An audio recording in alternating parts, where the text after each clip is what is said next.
Siren had not planned to destroy the most sacred ceremony in Ashenmere. She had planned to stand quietly in the back of the great hall, hold her daughter's hand, and leave before anyone noticed she had come at all. But Avon had other ideas. The hall was magnificent and suffocating. Hundreds of wolves, packed shoulder to shoulder beneath a vaulted stone ceiling, laced with banners of deep blue and hammered silver. Candles floated in iron chandeliers above the crowd, casting shifting gold light over faces tight with reverence. The air smelled of pine resin and warm stone, and the particular charged energy that gathered whenever the pack came together in full. Every noble family in the territory had sent representatives. This was not merely a ceremony. This was a declaration. At the far end of the hall, on a raised dais draped in white silk and winter roses, stood Alpha Theron Ashward. He was motionless, carved from granite and silence, his dark eyes fixed on nothing. His formal black coat bore the silver crest of the Ashward bloodline at the collar, and even from across the vast room, the sheer physical weight of his presence pressed against Siren's chest like a hand. He was tall enough that the advisors flanking him looked diminished, and broad enough through the shoulders that the coat strained slightly when he shifted his weight. Beside him, Ravina Dalhart knelt in a gown of ivory and pearl, her hands folded, her chin lifted just enough to catch the light. She was beautiful in the way that expensive things were beautiful. Perfect and deliberate and slightly untouchable. The elder stood over her, holding the lunas circlet, a band of white gold set with moonstones that caught the candlelight and scattered it in pale, shimmering arcs across the silk of the dais. Siren watched from behind a stone pillar near the doors. Her hand tightened around Avon's small fingers. The child was barely 3, a wisp of dark curls and wide silver-gray eyes that saw too much for a girl her age. Siren had not wanted to come. She had no business being here, no invitation, no rank that entitled her to witness a Luna's coronation from anything closer than the outer courtyard. But Avon had begged. She had wanted to see the pretty crowning, and Siren had never been good at refusing her daughter the small, harmless joys that cost nothing. She was beginning to regret that decision. "Do you see the pretty lady, Mama?" Avon whispered, tugging at Siren's hand and pointing toward the dais. "Hush, sweetheart. We need to be very quiet." The elder raised the circlet high. His voice rolled through the hall deep and ceremonial and practiced.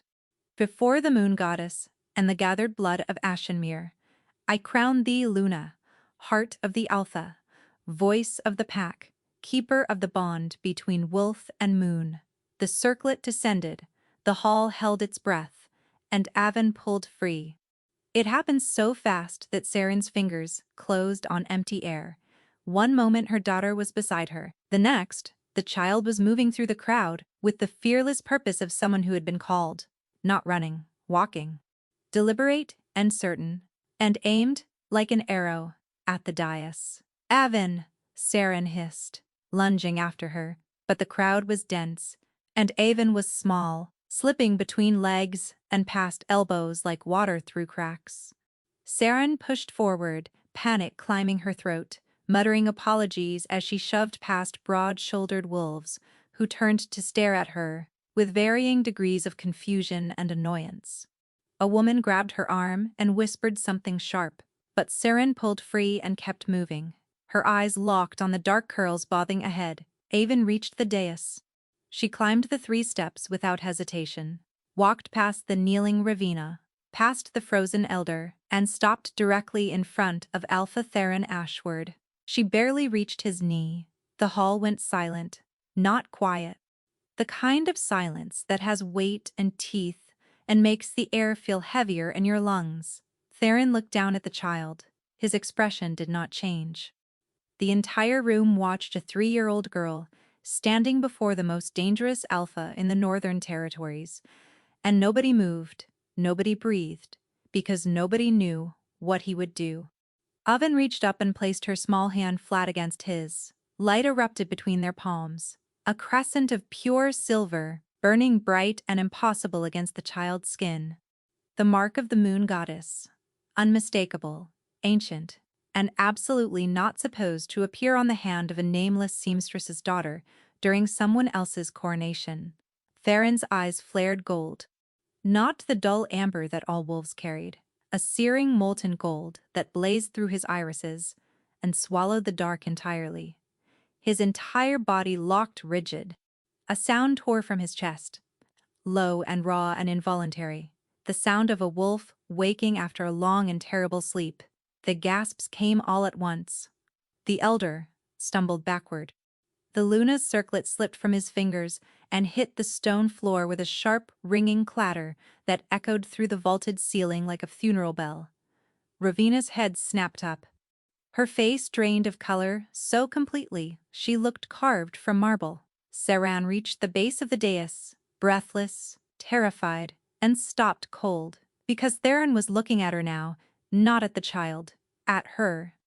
Those burning gold eyes locked onto Saren's face with an intensity that made her knees buckle. Something passed between them, a current, a recognition, a pull, so deep and sudden it felt like the floor had dropped out from beneath her feet and she was falling through open air. Then the gold faded from his eyes and he staggered. Merrick, the beta, caught his arm and steadied him with the practiced ease of a man who had been watching for exactly this. Avon turned around, smiled at her mother, and said, "The Moon Lady says hello." Chaos erupted.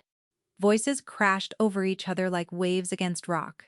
The elder was shouting about sacred protocol. Ravina was on her feet, demanding to know what had happened, her composure cracking at the seams. Courtiers surged forward, while guards closed ranks around the dais, and the hall dissolved into a roar of fear and accusation and awe. Saren lunged up the steps, scooped Avon into her arms, and tried to run. She made it 4 steps before 2 guards blocked the doors, their faces hard, their hands on their weapons. Merrick appeared at her side. His face was unreadable, but his voice was low and urgent.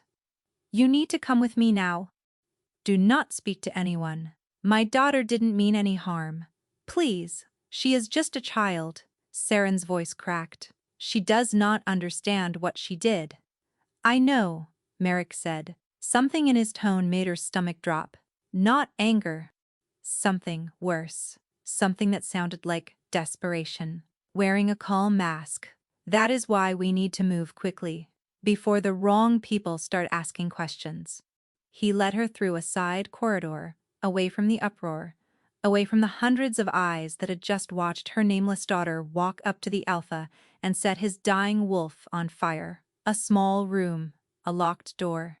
Aven curled against Saren's chest, already half asleep, utterly unbothered by the fact that she had just shattered the most important ceremony in the pack's history. Saren held her daughter in the dim silence and tried to breathe.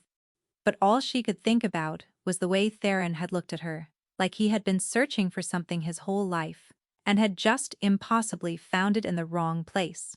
And the cold, sick certainty settling into her bones that nothing would ever be the same again.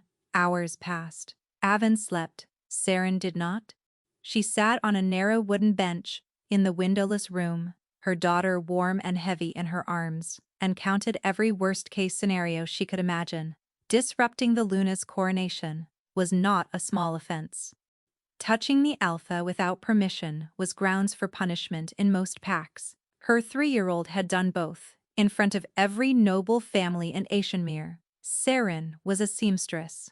She mended uniforms for the patrol wolves and hemmed curtains for the upper quarters, and occasionally altered dresses for lower-ranking household staff who could not afford a proper tailor. She had no rank, no family name, no connections. She had been left on the pack's doorstep as an infant, wrapped in a threadbare blanket with no note and no explanation. The pack had raised her out of obligation, not affection, and she had grown up in the lower quarters where the ceilings were low and the walls were thin. She had spent her entire life trying to be invisible enough to survive, quiet enough to avoid attention, useful enough to justify the space she occupied. And now her daughter had just made them the most visible people in the territory. The lock clicked. Saren's heart lurched into her throat. Merrick stepped inside, closing the door behind him, with a deliberate softness that somehow felt more ominous than a slam. He was a tall man, lean and sharp-featured, with the kind of controlled stillness that suggested he was always evaluating, always calculating, always 3 steps ahead of the conversation. He studied her for a moment, his expression careful, measured, like he was trying to decide how much to say and how little he could get away with. "Is the alpha angry?" Saren asked immediately. Merrick ignored the question, the child. "Who is her father?" Saren's jaw tightened. She had been expecting this, but the directness of it still stung. "A traitor wolf who passed through 2 winters ago. He left before I knew I was carrying. I never learned his full name. He called himself Hadrian, but I do not know if that was real. His pack? He said he was unaffiliated, a lone wolf heading south. He stayed 3 weeks, and then he was gone." She paused. "I looked for him, after. He had not left a trail anyone could follow." Merrick's gaze dropped to the sleeping child. "And the mark on her hand? The crescent? Has it appeared before?" Saren hesitated. This was the question she had been dreading. Because the answer was complicated, and complicated answers from nobodies tended to attract the wrong kind of attention. The kind that ended with your child being taken from you for study or observation, or whatever clinical word powerful people used when they wanted to own something extraordinary that did not belong to them. "Not exactly," she said carefully. "But Avon is not an ordinary child." She paused, weighing the risk of honesty against the risk of silence. Honesty won, barely. Animals calm around her, even aggressive ones. The patrol hounds that snap at everyone will lie down at her feet and roll onto their backs. I have seen flowers open when she hums to them, even in the dead of winter when nothing should bloom. And she talks about things she should not know, people's names before she has met them, rooms she has never been inside. She told me what color the Alpha's study walls were painted 2 days before we ever set foot in that part of the palace." Merrick was quiet for a long moment. His silence was heavy enough to press against her skin. "What happened when she touched the Alpha?" Saren asked. His eyes changed. "I saw it.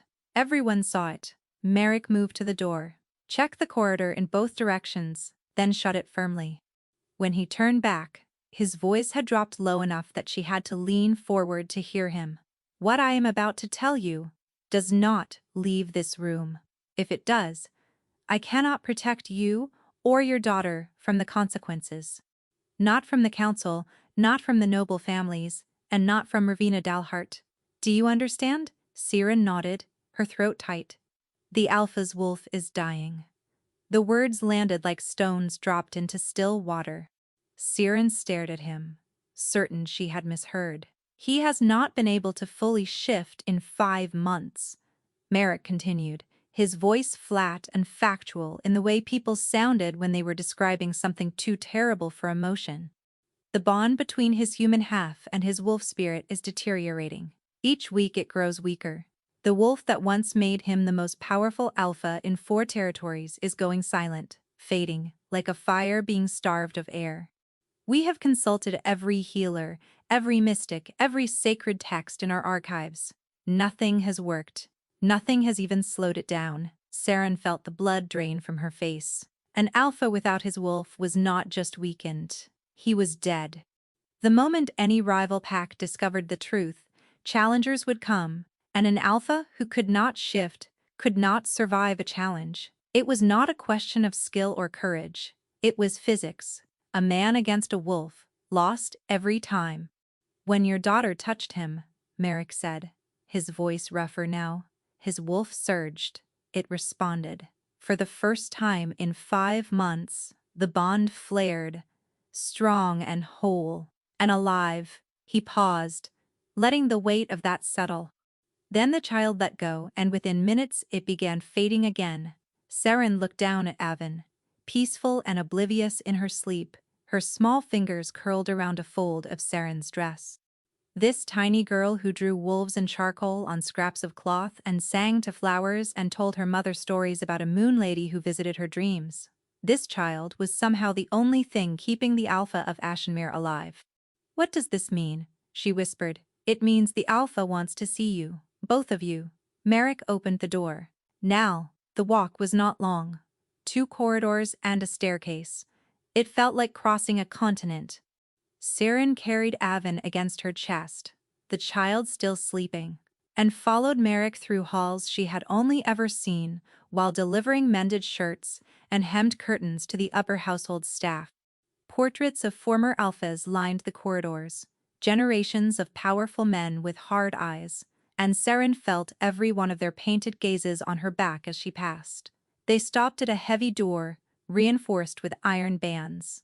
Merrick knocked once, pushed it open, and stepped aside. The room beyond was large and austere. Maps covered one wall in overlapping layers, bristling with pins and markers. A desk dominated the center, buried under correspondence and reports stacked high enough to cast their own shadows. The fire in the hearth had burned low, casting more shadow than light. Theron stood by the window, his back to the door. He did not turn when they entered. He did not acknowledge Merrick's quiet announcement. He did not so much as shift his weight when Saren stepped inside and the door closed behind her with a sound that felt permanent.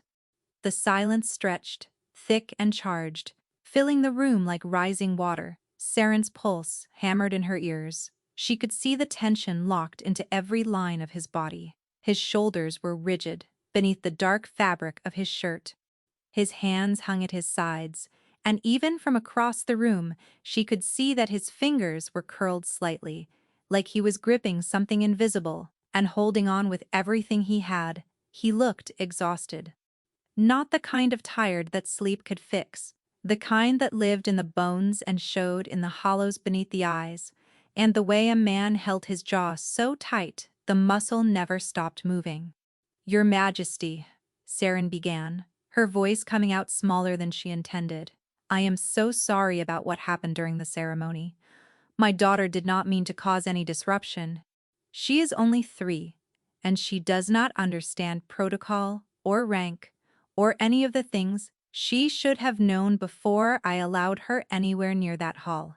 If you could find it in your heart to forgive a child who simply, 'Bring her tomorrow,'" Theron interrupted, without turning around. His voice was low, controlled, and devoid of any warmth. "To this room, the same time.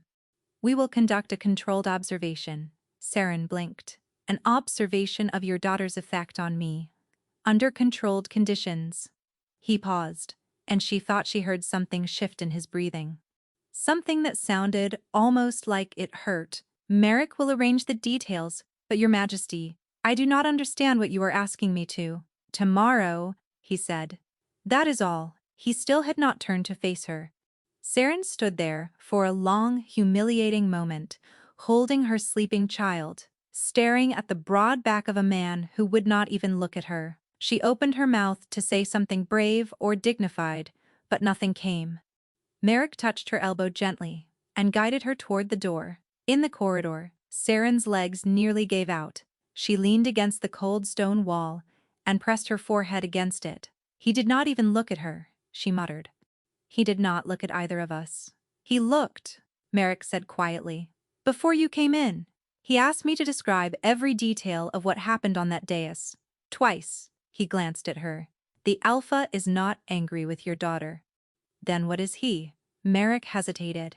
The pause lasted long enough to be its own answer. "Afraid," he said, though he would gut me for saying it out loud. Saren stared at him. The man who had ended the Black Hollow siege by walking through the front gates alone, whose name alone could empty a battlefield, was afraid of a 3-year-old girl and her seamstress mother. She held Avon tighter and followed Merrick into the dark. The observation, as Theron had called it, began the following afternoon. Saren dressed Avon in her cleanest clothes, which still had a small patch on the elbow that she had not had time to make invisible, and braided the child's wild dark curls into something that would stay out of her face for at least 10 minutes. Avon was thrilled. She had been told they were visiting the Wolf King's room again, and she had spent the entire morning talking about it with the breathless enthusiasm of a child who had been invited to the most exciting place in the world. "Will he show me his wolf, Mama?" "I do not think so, sweetheart, but I want to pet it." "You cannot pet the alpha's wolf." "Why not?" "Because he is a king, not a puppy." Avon considered this with grave seriousness. "He can be both," she decided. Merrick met them outside the study and led them in. The room was the same as the night before, maps and reports, and the lingering smell of cold ash. But daylight now pushed through the tall windows, and Saren could see the details she had missed.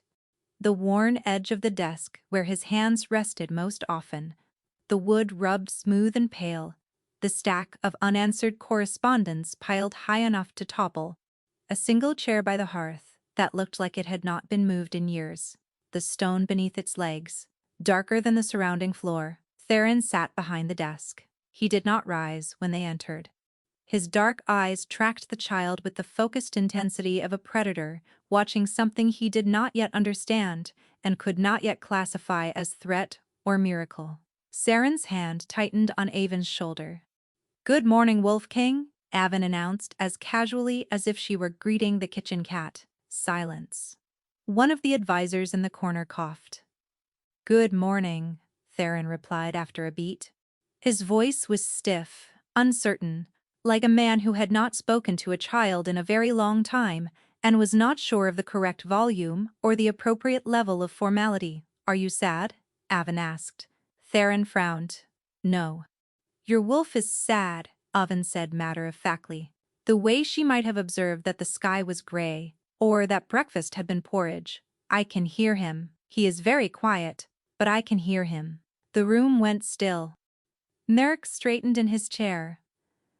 One of the advisors looked at the other with an expression that fell somewhere between alarm and fascination.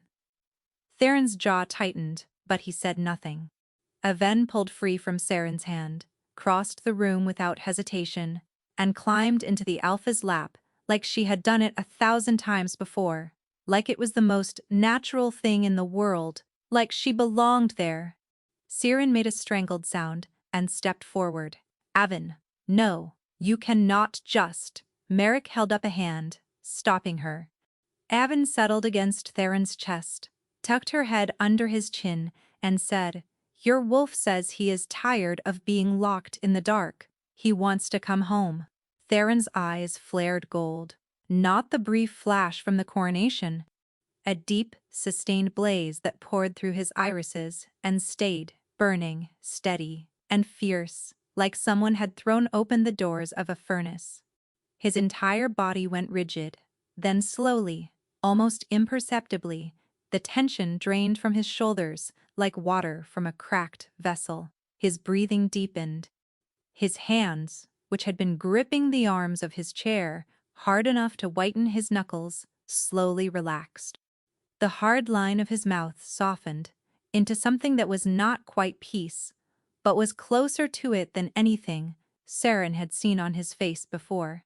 Saren watched, frozen, as the most feared alpha in 4 territories sat behind his desk with a 3-year-old girl curled against his chest, his eyes glowing with the light of a wolf that had not spoken in 5 months. Nobody moved. Nobody spoke. The fire crackled. A bird called somewhere outside the window. The gold burned steady and bright. After what felt like an eternity, Merrick gestured carefully. A healer stepped forward from the corner and placed 2 fingers against the alpha's wrist. She held them there for a long moment, her brow furrowed in concentration. Then her eyes widened. She looked at Merrick and gave a single stunned nod. The wolf bond was active. Fully, powerfully active. "Take the child to the next room," Merrick murmured to Saren.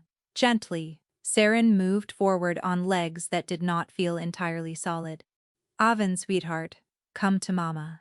Avon looked up, pouted with the theatrical displeasure only a 3-year-old could produce, and climbed down reluctantly.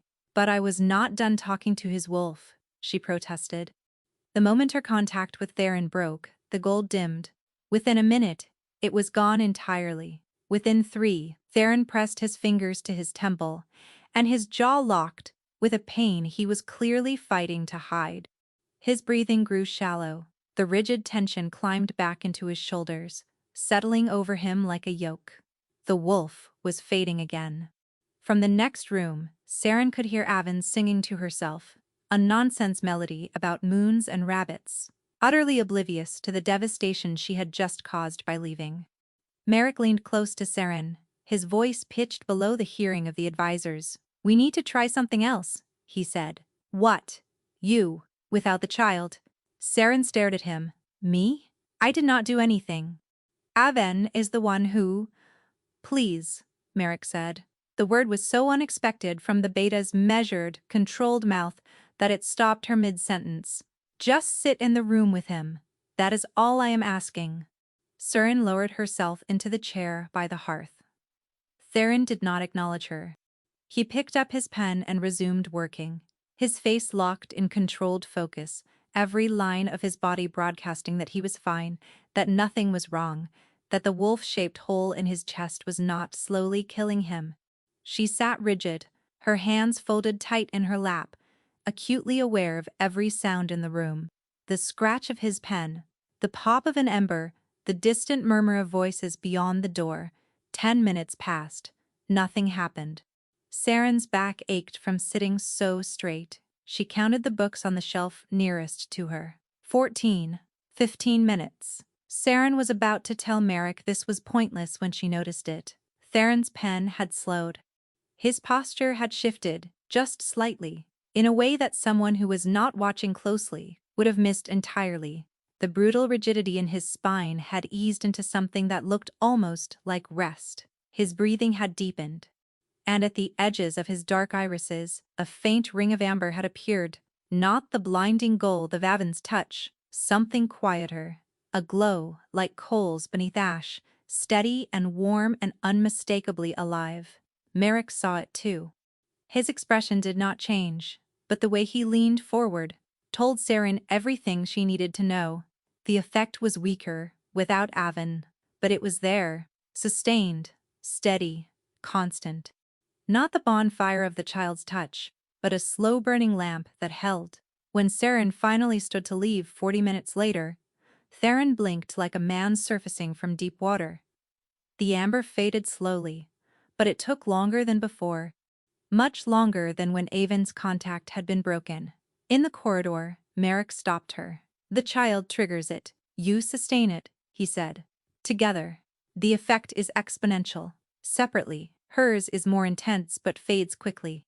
Yours is subtler but lasts." He paused, and the weight of what he was about to say was written across his face before the words left his mouth. "We need you closer to him. Both of you. Consistently." "How close?" Saren asked, though she already knew the answer and dreaded it. "You and your daughter will be moved to quarters adjoining the Alpha's private chambers, effective tonight." Saren's breath caught. "That is not possible. I am a seamstress." "People will talk.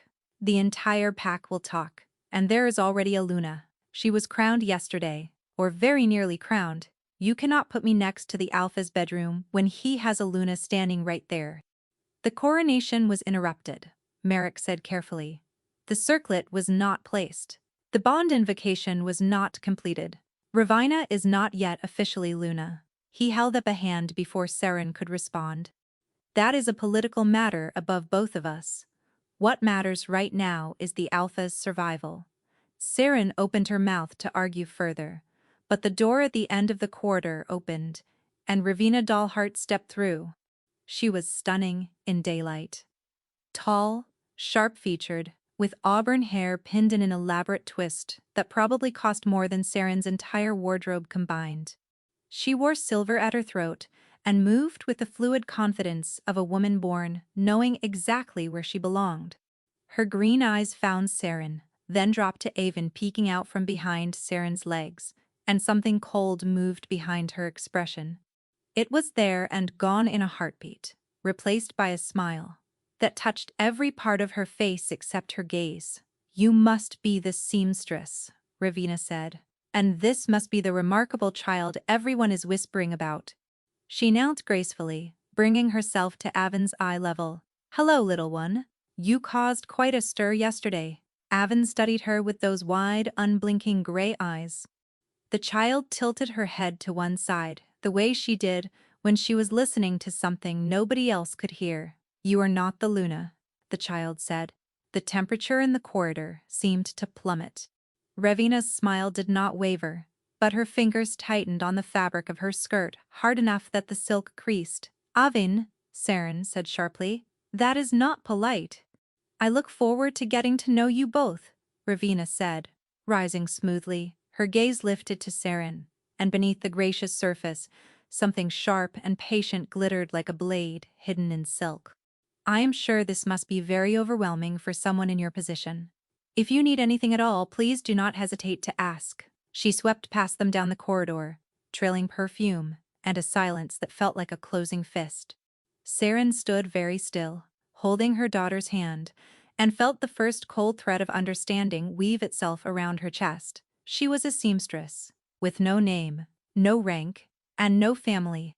She had just been placed next to the most powerful man in the territory, and the woman who was supposed to be his Luna had just looked at her like a problem to be solved.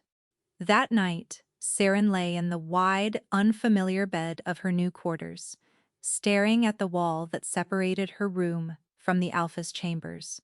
Avon was asleep beside her, one small hand curled around Saren's finger, her breathing soft and even. Through the wall, she could hear him. Not words, just movement, pacing. Back and forth, the steady, restless rhythm of a man who could not settle, could not rest, could not stop. Saren closed her eyes and tried to sleep. She failed completely. A rhythm formed, fragile and strange and unlike anything Saren had ever known. Each morning, she brought Avon to Theron's study for what Merrick diplomatically called sessions. The word made it sound clinical and controlled and manageable. The reality was anything but. Avon had no concept of protocol. She did not understand that you were supposed to bow before the Alpha, or speak only when addressed, or refrain from touching things on his desk that were clearly important military documents containing information above her security clearance. She understood that the Wolf King had a big room full of interesting objects, and that nobody yelled at her when she explored them. On the third morning, she found his charcoal pencils and drew a lopsided wolf on his battle map of the eastern border. The wolf had enormous ears and what appeared to be a smile.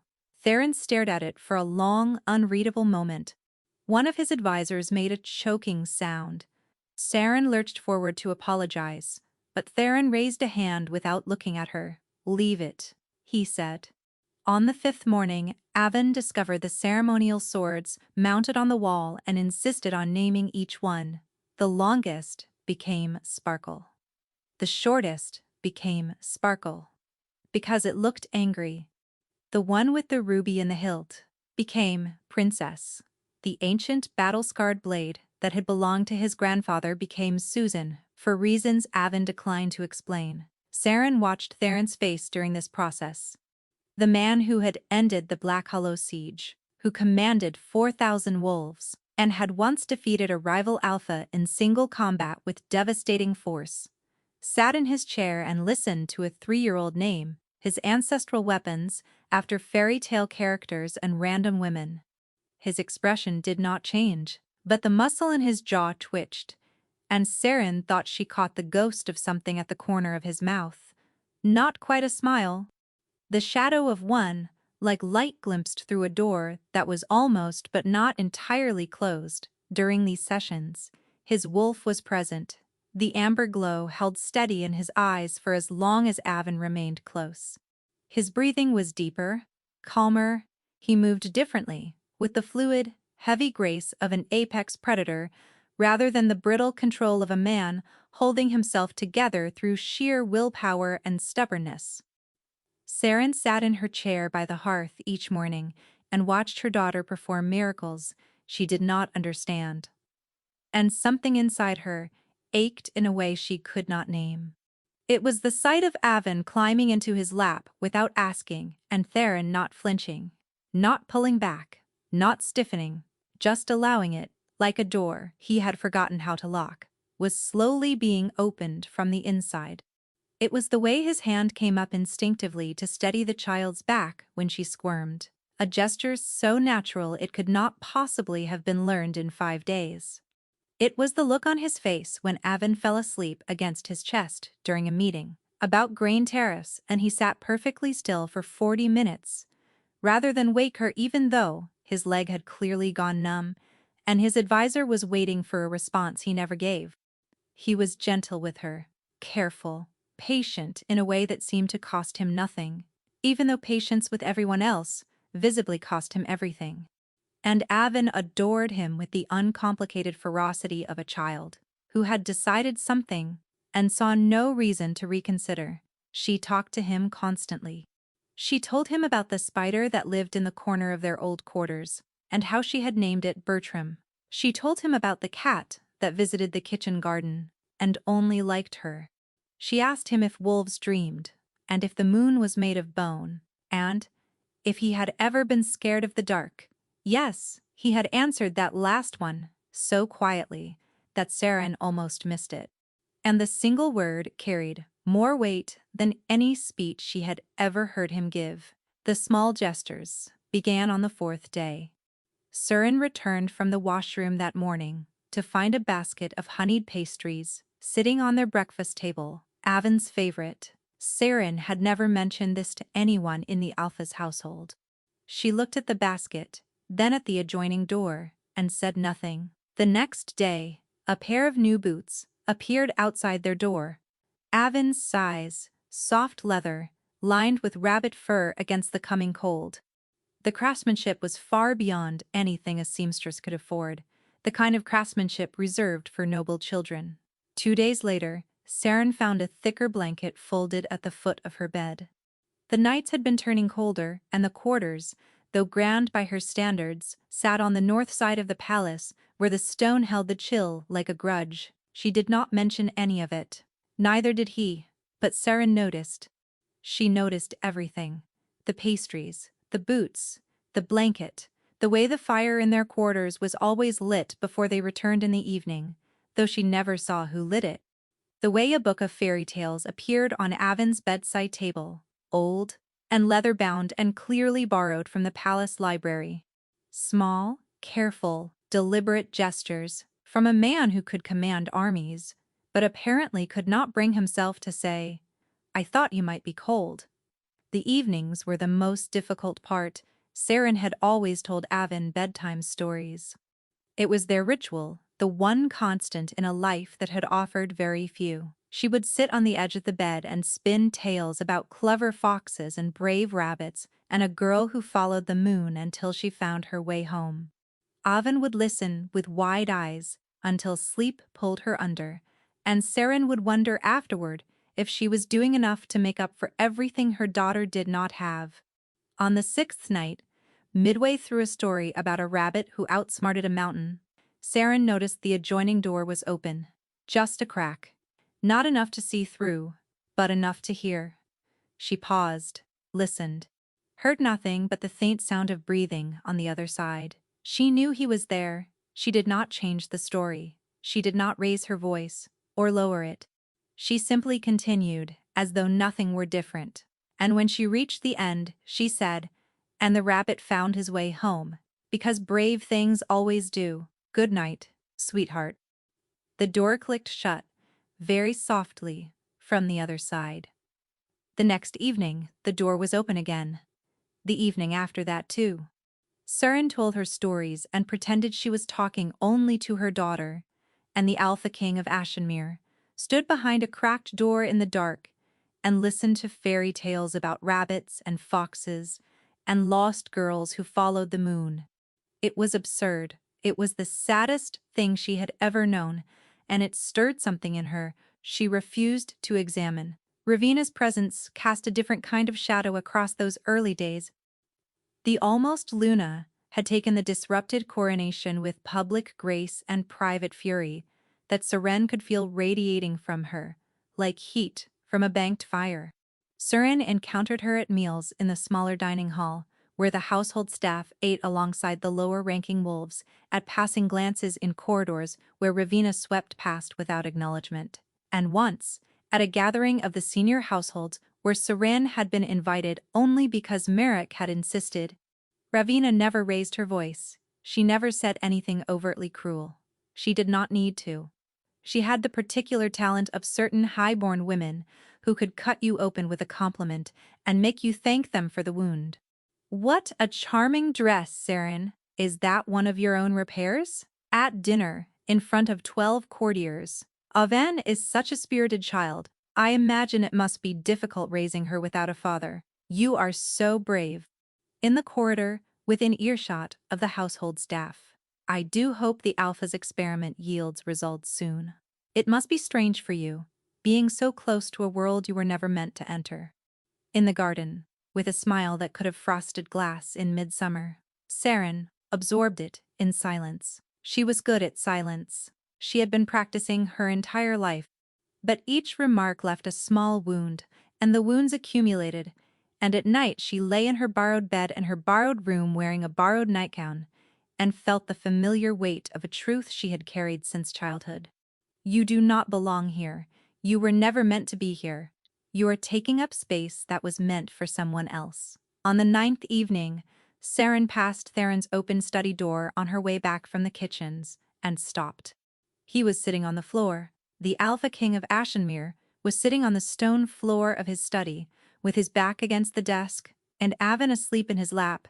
The child's head rested against his chest.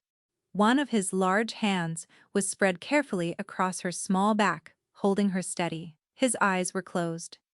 The amber glow pulsed faintly behind his lids, warm and alive and present, and the expression on his face was one she had never seen on him before. Not the controlled mask, not the rigid authority. Something raw and unguarded and desperately tender. He wore the expression of someone who had been handed something precious and was terrified of breaking it. Seren stood in the doorway and felt something crack open behind her ribs. Not break, crack. Like ice on a river. In early spring, the kind of sound that means something underneath is about to move whether you are ready for it or not. Theron opened his eyes. He saw her watching. Their gazes locked across the dim room, and the air between them went taut and charged. Neither of them spoke. Neither of them looked away. Embers popped in the grate and sent shadows dancing across the walls, and Seren felt the pull again, that deep, terrifying gravity that had struck her on the dais, dragging her toward him with a force that had nothing to do with choice. Aven murmured in her sleep and shifted against his chest, and the spell broke. Theron's gaze dropped to the child. Seren stepped back from the doorway. She walked to her quarters on unsteady legs and pressed her hands against the closed door and tried to name the feeling that was spreading through her like a slow fire catching in dry wood. She could not, or she would not. She was not sure which frightened her more. That night, Seren dreamed of silver light pouring through the trees of a forest she had never seen. The light was warm and alive, moving like water, hooling at her feet and climbing the bark of ancient trees that reached so high their crowns disappeared into the glowing sky. She could hear something in the distance. A presence, patient and vast and impossibly old, watching her with the calm attention of something that had been waiting a very long time. She woke, gasping, the taste of moonflowers sharp and sweet on her tongue. Aven was sitting up in her small bed, her silver-gray eyes wide open and glowing with a faint, luminous light that had no earthly source. The child looked at her mother with an expression far too old for her 3-year-old face. "Mama," Aven whispered, "the Moon Lady says he is running out of time." Una was waiting for Seren in the infirmary the next morning, her weathered hands wrapped around a cup of tea that had long gone cold. "Sit," the old healer said before Seren had even closed the door. Seren sat. Una had been the pack's chief healer for longer than most wolves could remember. She was small, iron-haired, blunt as a hammer, and possessed a gaze that could pin you to a wall from across a room. She had been the first person to hold Seren when she was found on the steps as a newborn. She had treated every fever, every scraped knee, every quiet heartbreak of Seren's childhood. If anyone in Ashenmere had earned the right to tell Seren what to do, it was Una. The child's ability triggers the alpha's wolf, Una began, skipping past pleasantries entirely. But the bond repairs do not hold after she leaves. We have measured it. The wolf surges when Avon is present and fades within minutes of her departure. It is dramatic but temporary. She paused, fixing Seren with that sharp, knowing stare. Your effect is different. Seren went still. I barely do anything. I just sit there. Exactly. You sit there, and his wolf calms. You sit there, and the bond stabilizes. Not as powerfully as the child. No, but the effect lingers. It persists even after you leave the room, holding for an hour or more before it begins to fade. Una set her cold tea down on the bench. The child is the spark. You are the hearth. And a hearth is what keeps a house warm through the night, not a spark.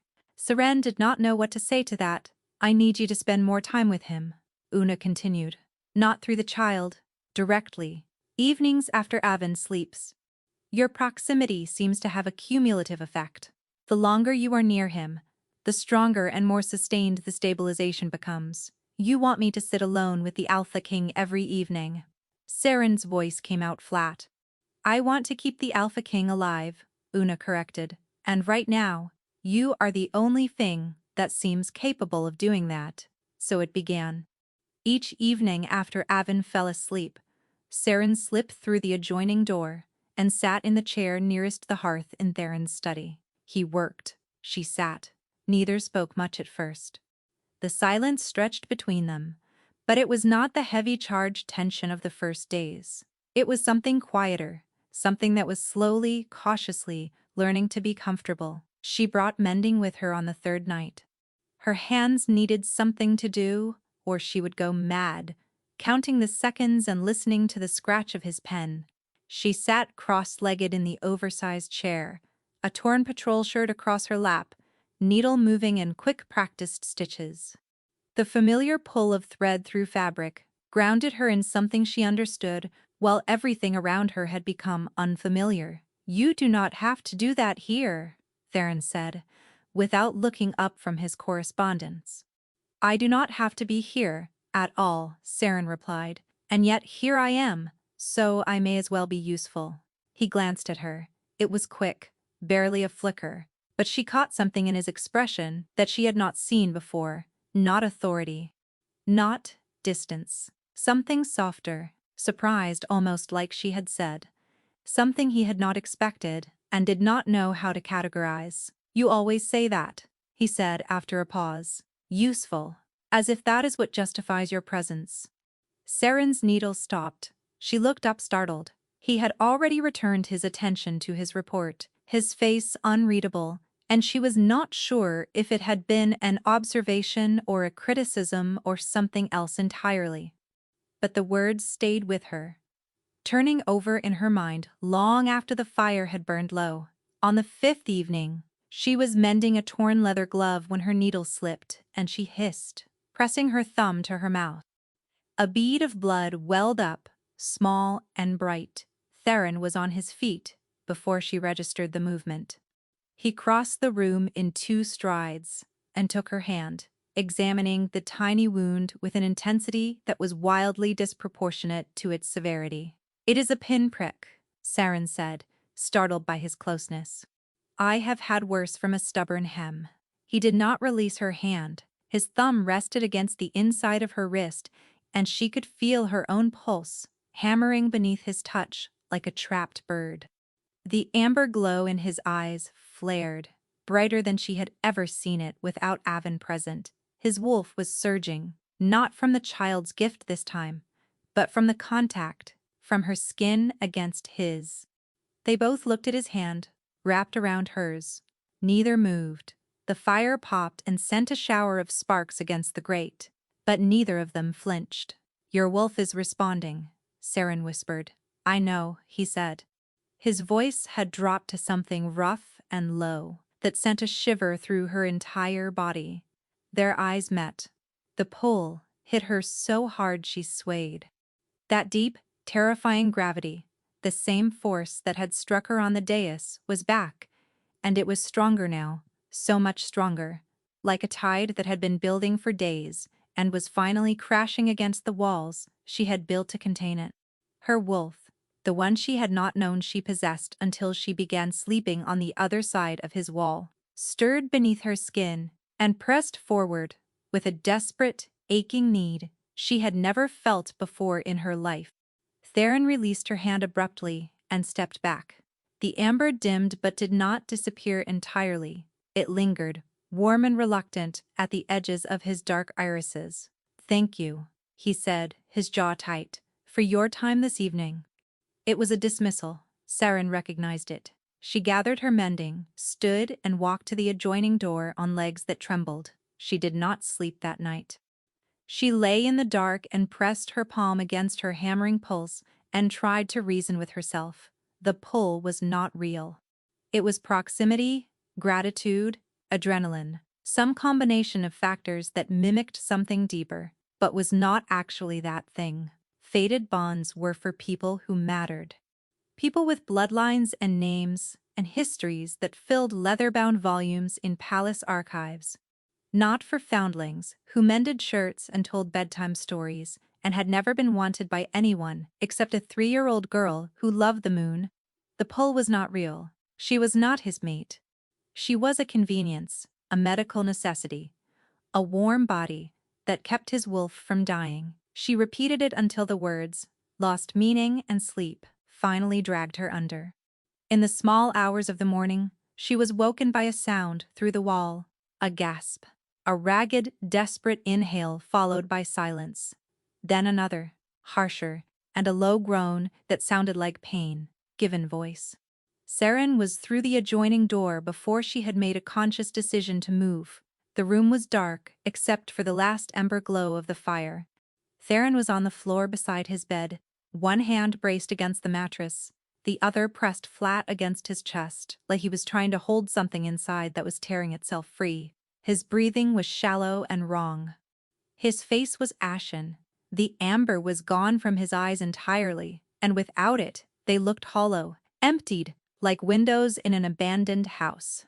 "What is happening?" Saren dropped beside him. "The wolf." The words came through gritted teeth.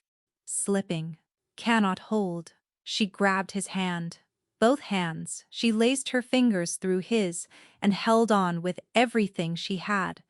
And the amber surged back into his eyes, flooding the dark irises with warm, desperate light. His breathing steadied, the color returned to his face in slow degrees.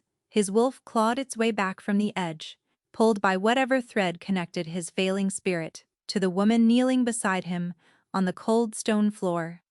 They sat in the dying firelight, hands locked together, breathing hard. His forehead dropped forward until it rested against hers. She could feel the heat of his skin, the dampness of cold sweat, the tremor in his fingers that he could not stop, no matter how hard he tried to hide it. "Stay," he breathed. The word was barely audible. "Please." Saren's heart split open. "I am here," she whispered back. "I am not going anywhere." She held his hands until he fell asleep against the side of the bed, his head tipped back, his breathing finally deep and even.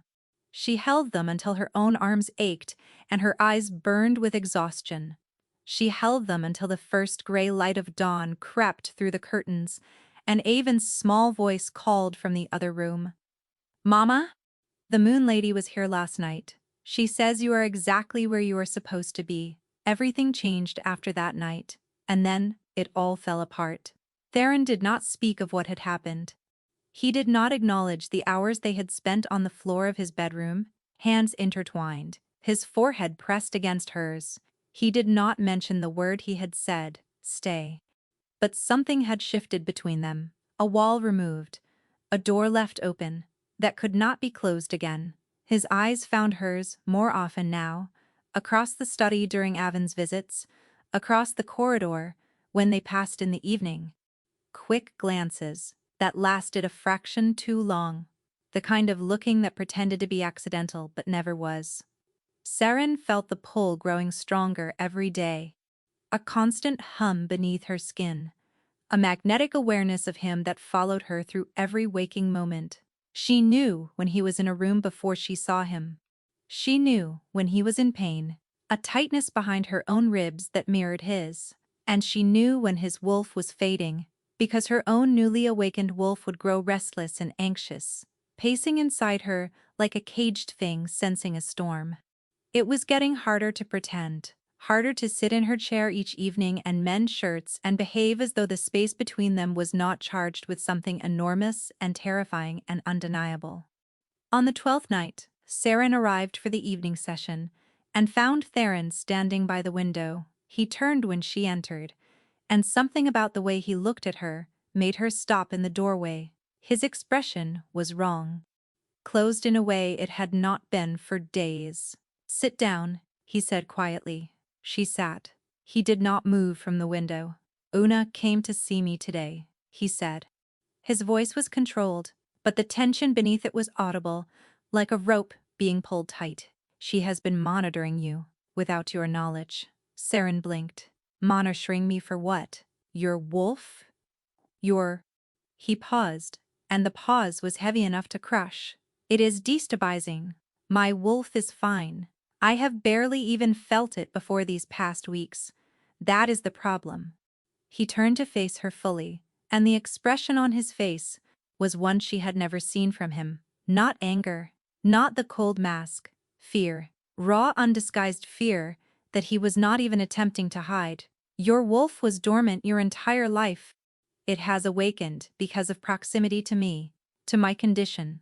And now Una believes the deterioration affecting my wolf bond is bleeding into yours through the contact."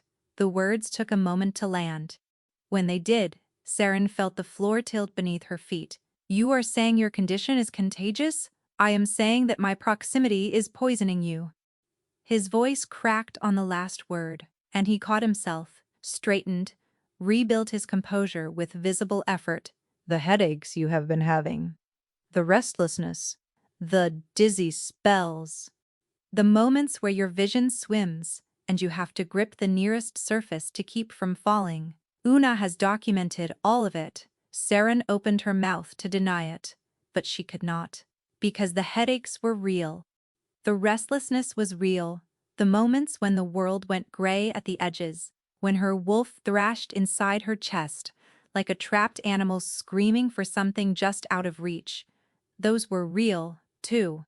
She had told herself it was exhaustion, stress, the strain of living in the alpha's shadow and pretending she belonged. She had not considered that his dying wolf might be dragging hers down with it. "You need to leave," Theron said. The words hit her like a physical blow. "What? You and Avon?"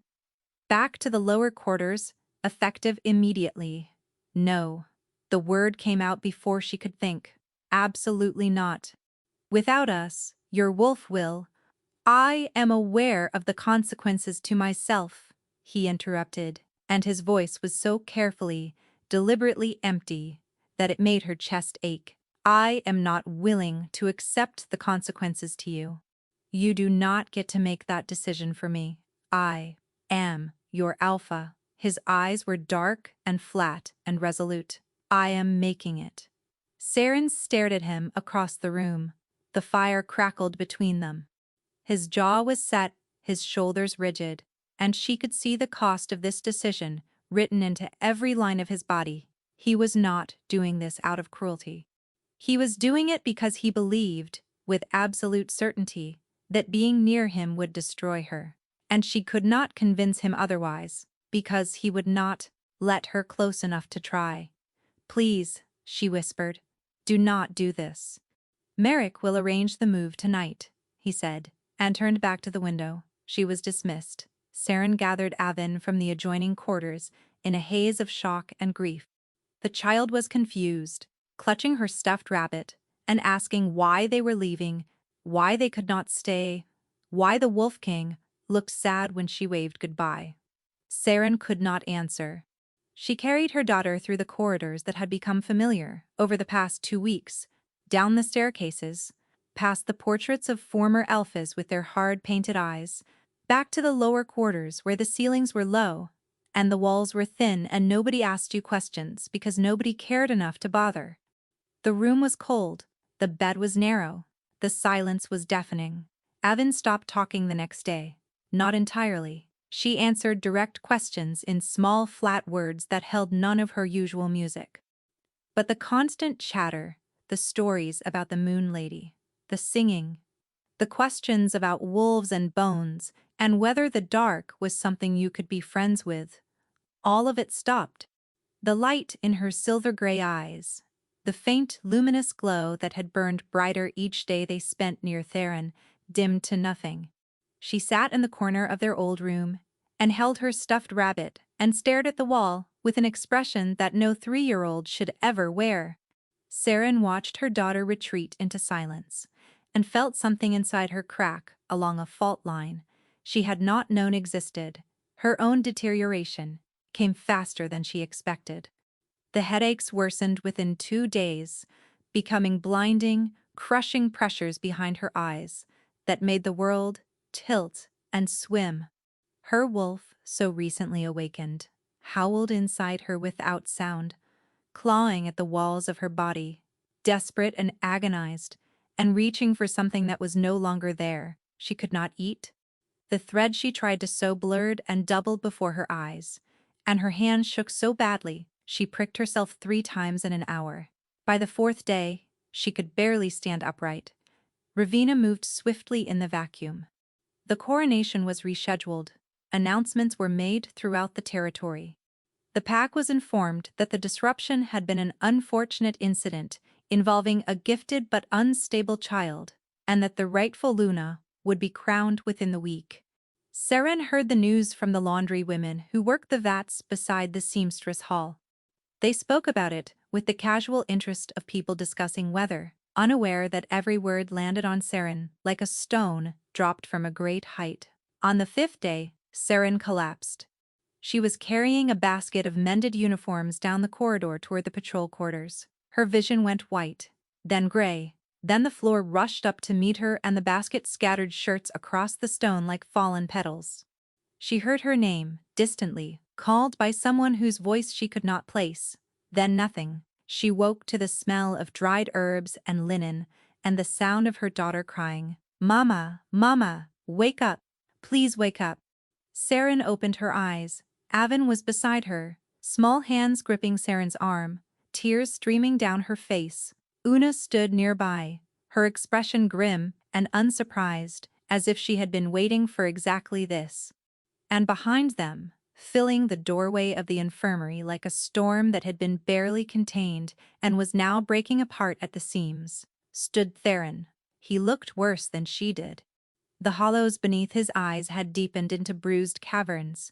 His skin was sallow, stretched too tight over the bones of his face.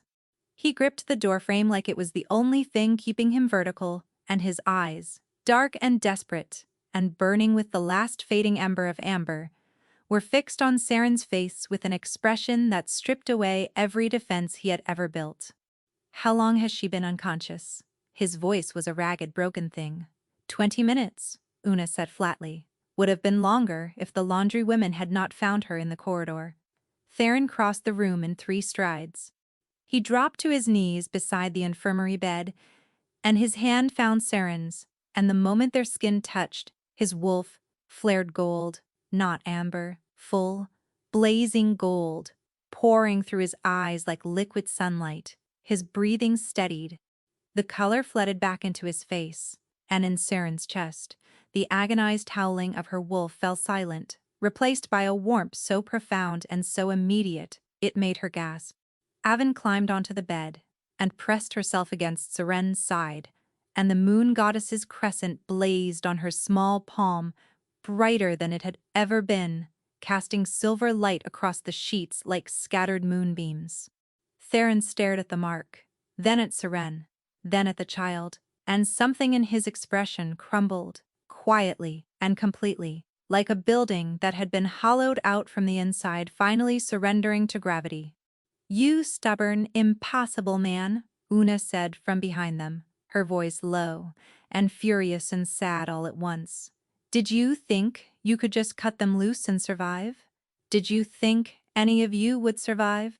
His hand tightened around Saren's, and she felt, through the contact, through whatever impossible thread connected them, the full depth of his terror, not for himself, for her, for the child. For the two people he had tried to push away because he believed his proximity was poison, not understanding that the separation itself was the venom. The bond is real, Una said, crossing her arms. Between you and this woman. It has been forming since the coronation. Probably before that if I had been watching. The child carries the moon goddess's blessing, and that blessing recognized what you two are to each other before either of you had the sense to see it. She paused, letting the words land. If you continue to fight it, you will die. And because of the bond that is already partially formed between you, she will die with you. And what becomes of the child then? Theron flinched like he had been struck. Avon looked up at the alpha with red-rimmed eyes and said, very quietly, "Please do not send us away again." Your wolf was crying. I could hear him all the way from our old room. He was so loud it hurt. Something broke in Theron's face. The mask, the control, the carefully maintained wall between who he was and what he felt. It all came apart at once, crumbling like a dam, struck by a flood it was never built to hold. He pulled Avon into his arms and held her against his chest with one hand, his other still gripping Saren's. The child buried her face in his neck, and her small body shook with the sobs she had been holding for 5 days. His eyes closed, and when he spoke, his voice was barely above a whisper. "You are not going anywhere," he said. "Either of you, I swear it." Una watched the three of them with an expression that shifted from satisfaction to something more cautious, more clinical. "Now that we have settled that," she said, "there is a larger problem we need to discuss. His wolf is not simply fading from illness or exhaustion. There is a reason the bond is deteriorating, and it is not medical. I have suspected this for some time." She turned to Theron, and her voice was gentle but immovable. "Your Majesty, it is time to tell us what happened at Black Hollow." The gold in Theron's eyes flickered. His entire body went rigid, and Saren felt, through the bond pulsing between their joined hands, a wave of guilt so deep and so black, it nearly pulled her under. Theron did not speak for a long time. The infirmary was quiet, except for Avon's soft breathing against his neck, and the distant sounds of the palace going about its business beyond the walls, unaware that its alpha was kneeling on a healer's floor with his world in ruins around him. Saren squeezed his hand. "You do not have to tell us everything at once," she said softly. "Yes, he does," Una countered, not unkindly, but not gently either. "This has gone on long enough. Secrets are what got us here." Theron's jaw tightened. He shifted Avon gently, settling her more comfortably in the crook of his arm, where the child had cried herself into an exhausted half-sleep. And when he finally spoke, his voice was low and measured, each word chosen with the care of a man who had been carrying them for a very long time and had never once set them down for anyone to see. The Black Hollow settlement was a border community. 300 wolves, most of them civilians, families, children. The elders had allied with Voss, the rogue alpha, who had been raiding our supply lines and burning our outer villages for 2 seasons. Voss used Black Hollow as a staging ground. His fighters moved freely through the settlement, stored weapons in their cellars and barns, planned their attacks from behind the cover of women and children who had no part in the conflict and wanted no part of it. He paused. His grip on Saren's hand tightened until she could feel the bones of her fingers pressing together, but she did not pull away. "We tried negotiation first. I sent envoys 3 separate times. Offered amnesty for any Black Hollow wolves who would sever ties with Voss and submit to Ashenmir's authority. Full pardons, resettlement in safer territory, protection for their families." His mouth twisted bitterly. "The elders refused each time. Voss had them terrified. He had promised to destroy anyone who cooperated with us, and they believed him because they had seen what he did to the villages that resisted." "So you were left with no options," Una said. "I was left with one option. I ordered the siege. The word fell into the silence of the infirmary, like a stone into a well. The plan was containment, surround the settlement, cut off supplies. Force Voss out, without harming the civilians. We built the perimeter at a distance, and we held it. 9 days. Theron's voice had gone flat.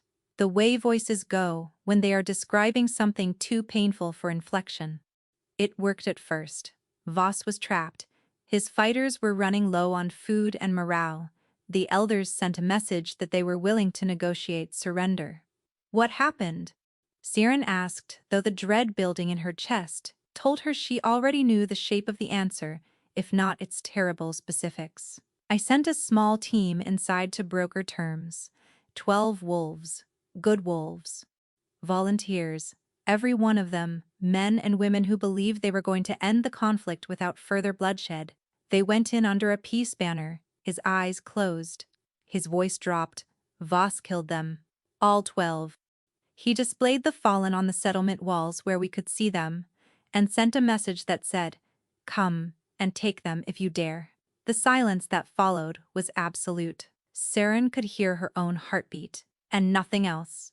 I lost control, Theron said, and the admission seemed to cost him something vital. Some load-bearing wall inside him that had been holding up the rest, not of my men, of myself. I gave the order to breach the walls. I led the charge personally. I shifted and went through the gates first, because I wanted Voss dead. With a fury that had nothing to do with strategy, and everything to do with the 12 fallen displayed above me. I wanted him to pay, and I did not care what it cost. His voice cracked, and he did not bother to fix it. The fighting spilled into the civilian quarters. Voss had positioned his remaining fighters among the families deliberately, using them as shields, as obstacles, as weapons of guilt. He knew we would come. He had planned for it. He wanted the blood on my hands because he knew it would break me in ways his army never could. Siren's eyes burned. She blinked and felt tears slide down her cheeks. 43 civilians died that night. Women, children, elderly wolves who had never held a weapon in their lives and wanted nothing more than to be left alone. His jaw was so tight she could see the muscle jumping beneath his skin. They died because I could not separate my rage from my duty. Because I wanted vengeance more than I wanted to be the alpha they deserved. Because I chose my grief for 12 over my responsibility to 300. He opened his eyes and looked at Siren, and what she saw there was not a king or an alpha or a warrior. It was a man who had been prosecuting himself every single day for months, without rest, without mercy, without appeal. My wolf began dying the next morning, he said. It started as silence. He simply stopped speaking to me.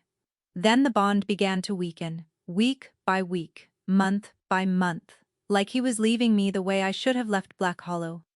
Quietly and without looking back, because he could not bear what you did, Una said. It was not a question. Because I could not bear what I did, Theron corrected quietly. The wolf is not separate from me. He is me. And I sentenced him to die alongside my conscience. That is the truth. It is not a curse from outside. It is not a disease.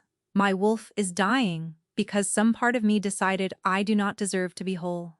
Siren felt the truth of it through their bond, a wave of grief and self-loathing so profound it took her breath away. Not a curse laid by an external hand, not a spell or a poison. His wolf was dying because the deepest, most fundamental part of Theron had decided he did not deserve to survive what he had done. The guilt had become a blade, and he had turned it inward, and his wolf was bleeding out from a wound.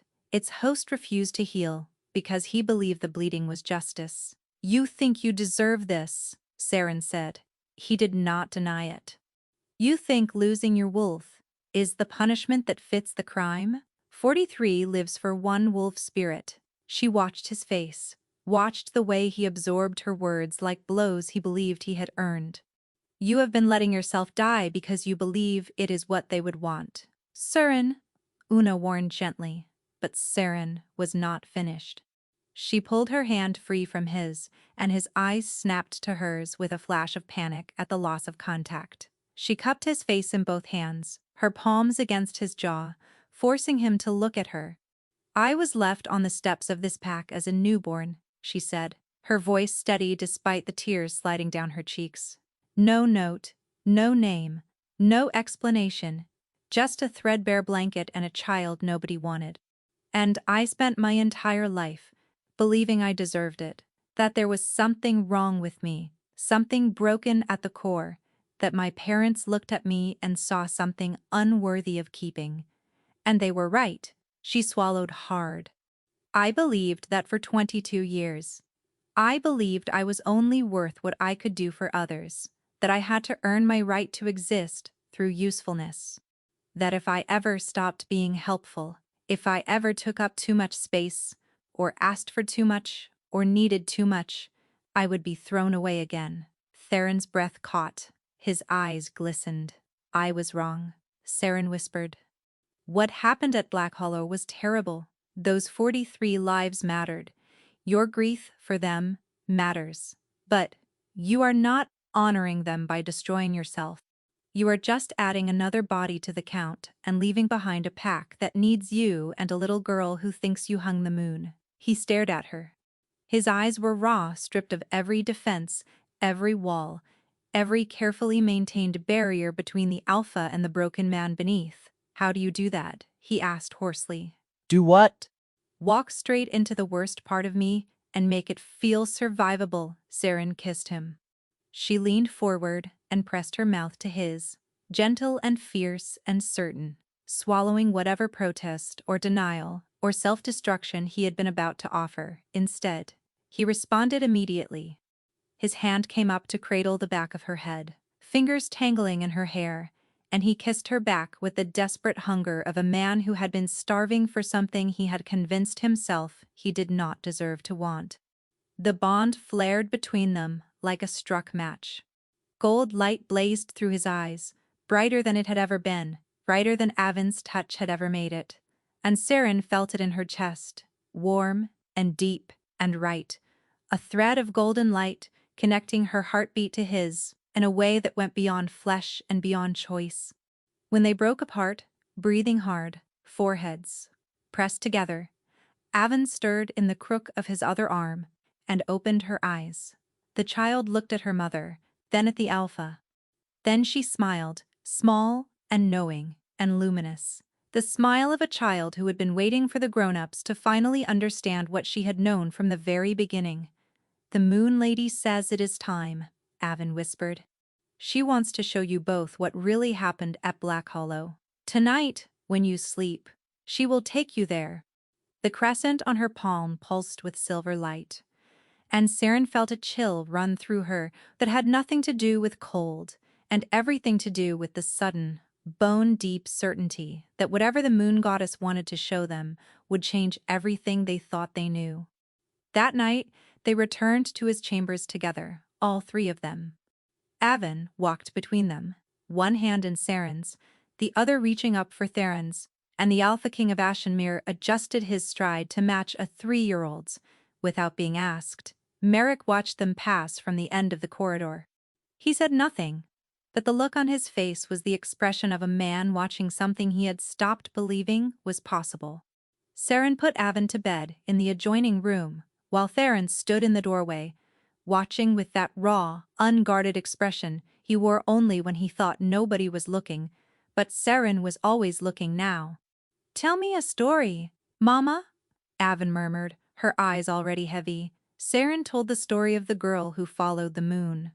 Her voice was soft and steady, and she did not change a word, even though Theron was right there, listening, openly, this time. When she finished, Avon was asleep, and the crescent on her small palm glowed faintly silver in the dark. Saren rose and turned to find Theron watching her. "I am afraid," he said quietly, "of what the moon goddess wants to show us, of going back to Black Hollow, even in a vision." Saren crossed the room and took his hand. "And if it becomes too much, I will pull you out." Something shifted in his expression. Not relief exactly, trust, the kind of trust that comes from deciding to stop carrying something alone. They lay down together, her back against his chest, his arm around her waist, their joined hands resting over her heart. The fire burned low. Saren felt his breathing deepen against her hair, and then sleep took them both. The silver light came first, not fog, not darkness. Light, pouring through the air like liquid mercury, flooding a landscape that materialized around them in vivid, terrible detail. They stood on a ridge overlooking a valley, and below them lay Black Hollow. Theron went rigid beside her, his hand crushed hers. "I cannot do this," he breathed. "You can," she said. "I am right here." The vision unfolded like a wound being opened. She saw the siege.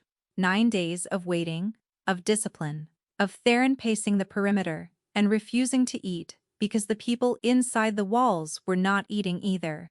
She saw the 12 volunteers who went in under the peace banner, saw the hope on their faces and the fear they hid behind it. She saw Voss end their lives and display the fallen where Theron would find them at dawn. She saw Theron fall to his knees in the mud when he saw them, saw the sound that came out of him, animal and broken and devastating. And she saw the breach.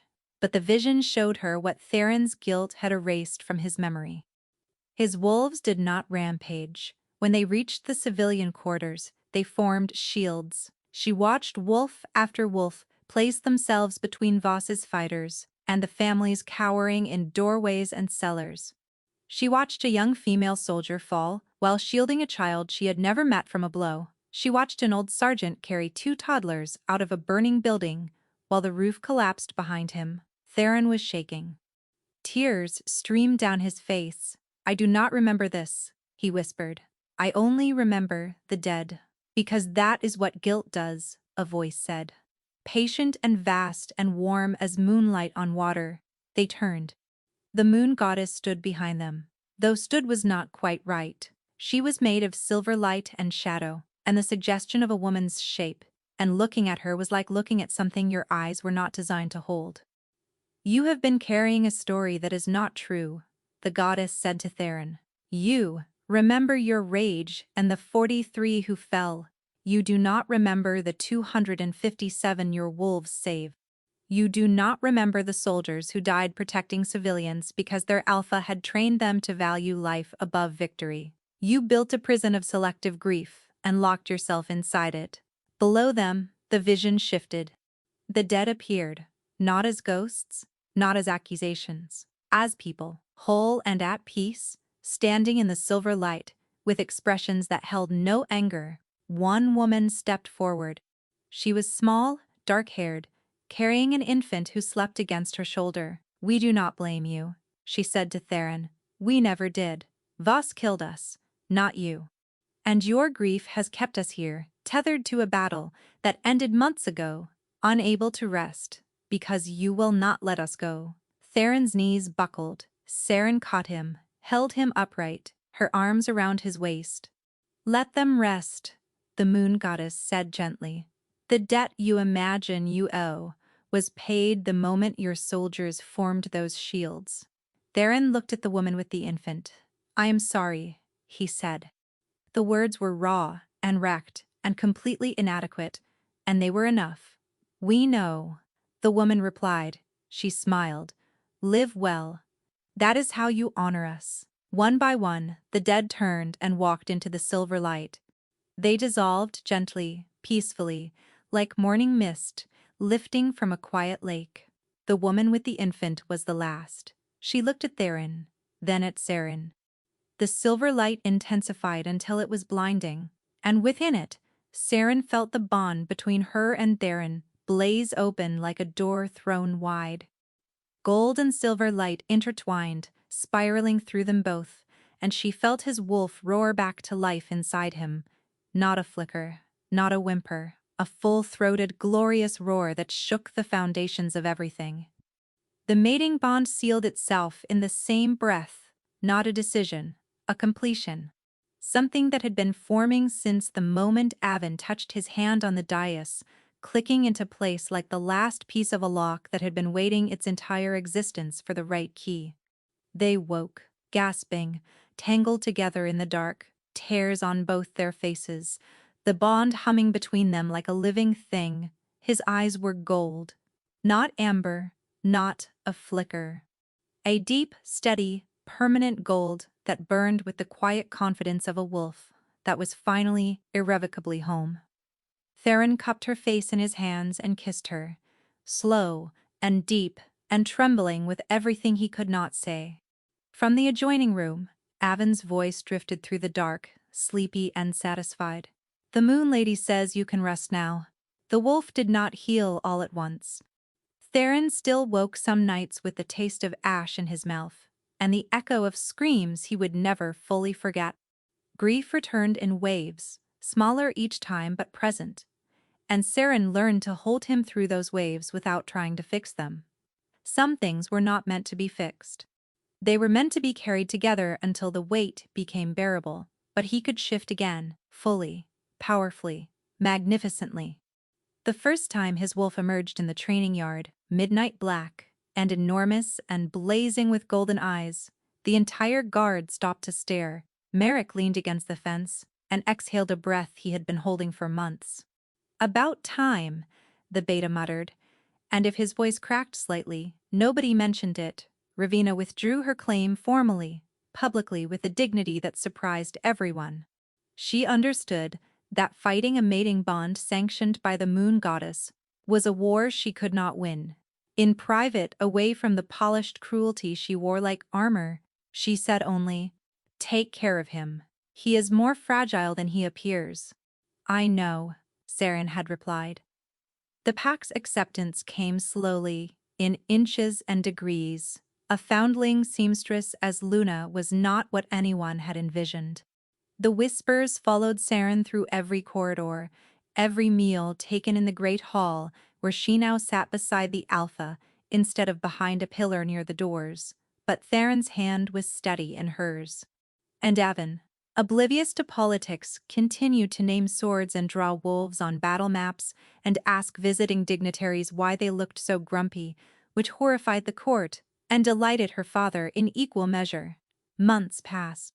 The nightmares faded. The bond deepened into something quiet and permanent, woven into every ordinary moment. The candle he left burning when she worked late in Una's healing rooms. The story she told every evening, no longer just for Avon, but for the man who had once listened from behind a cracked door because he was too proud to ask and too lonely to walk away. The crescent mark on Avon's palm never faded. It pulsed softly in the dark like a second heartbeat, the moon goddess's blessing made permanent. A reminder that some things were chosen long before the people involved had the sense to understand. One morning Saren woke to pale light, filtering through the curtains. Theron was asleep beside her, his face peaceful, his breathing deep and even. One arm was wrapped around her waist. Aven had migrated from her own bed in the night and was curled between them, one hand gripping his shirt, the other resting on Saren's arm. No nightmares, no golden-eyed crises, no dying wolves or borrowed rooms. Just warmth and breath, and the steady hum of a bond that had survived everything. Saren watched them for a long moment. Then she settled back against the pillow, closed her eyes, and slept.